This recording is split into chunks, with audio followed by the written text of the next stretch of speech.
Hey, what's up everybody? Welcome to my channel. Today I want to talk to you about a few things that happened during my spiritual awakening that I wasn't expecting and that you don't really hear people talk a lot about.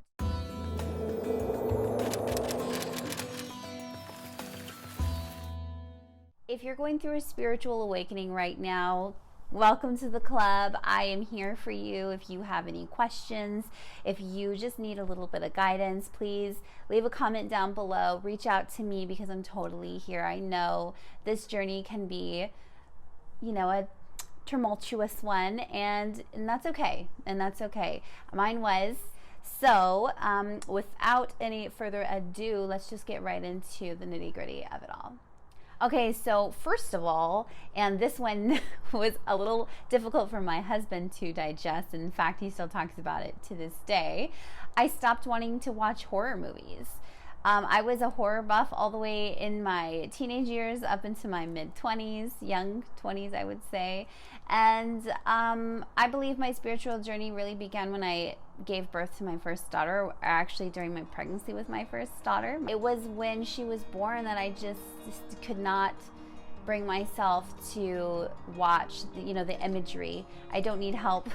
My mind doesn't need help creating scenarios, so I just couldn't do it anymore. Along with horror movies, pretty much all of TV, and absolutely no news. I consume the smallest amount of news that I possibly can. One, because I'm very conscious of the subliminal messaging that comes through our TV.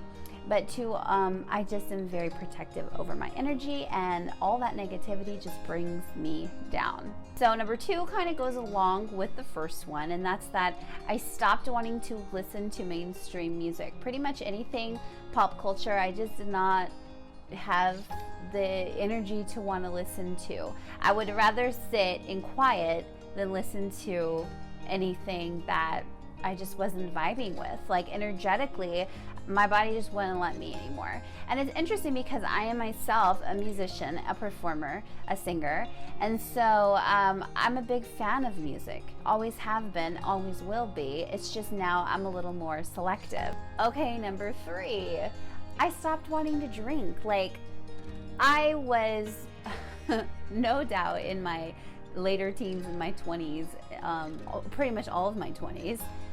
In fact, all of my 20s, I was just self-proclaimed Jack and Coke girl, double fisting it everywhere I went. Like, had so much fun, had not a lot of fun, and it was all fine until it got to a certain part of my journey and I just stopped wanting to drink.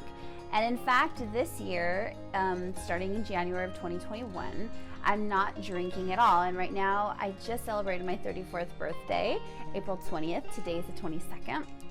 And I have not had a drink. And I'm not going to have a drink this whole year. And it's not to say that I probably won't ever, because I do love a good glass of wine. It's just that I work hard every single day, meditating every day in the morning and journaling and being mindful of my thinking. I work too hard on my energy to allow a fleeting confidence boost to diminish it. So no more drinking, not really. I mean, it's cool, but I don't know. Okay, number four really took me by surprise. I just started setting boundaries.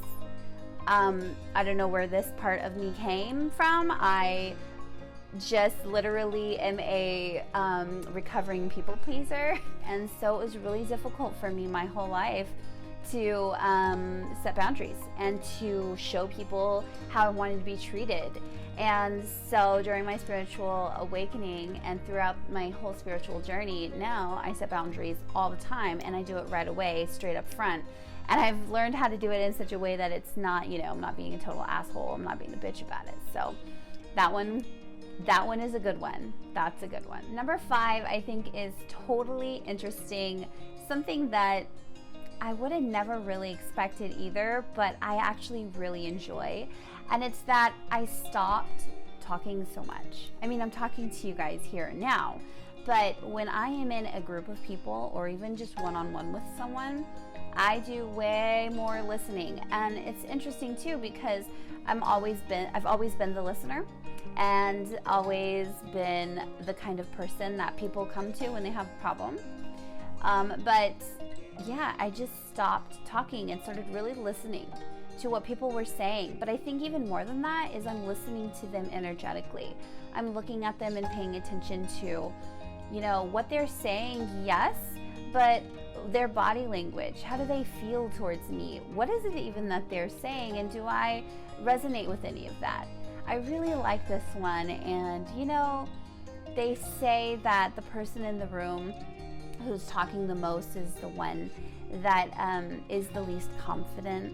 And I actually think that's true, because I was, before my spiritual awakening, I would push myself into social butterfly situations. And it was, I believe now, purely to help present myself as being someone who is confident. Whereas now I just am confident and I don't need to say anything to anyone. I just observe them. Okay, number 6 is near and dear to my heart. I stopped wanting to eat other sentient beings. I went totally vegan. My family and I went vegan 4 years ago almost this August. And that's my 2 kids and my husband.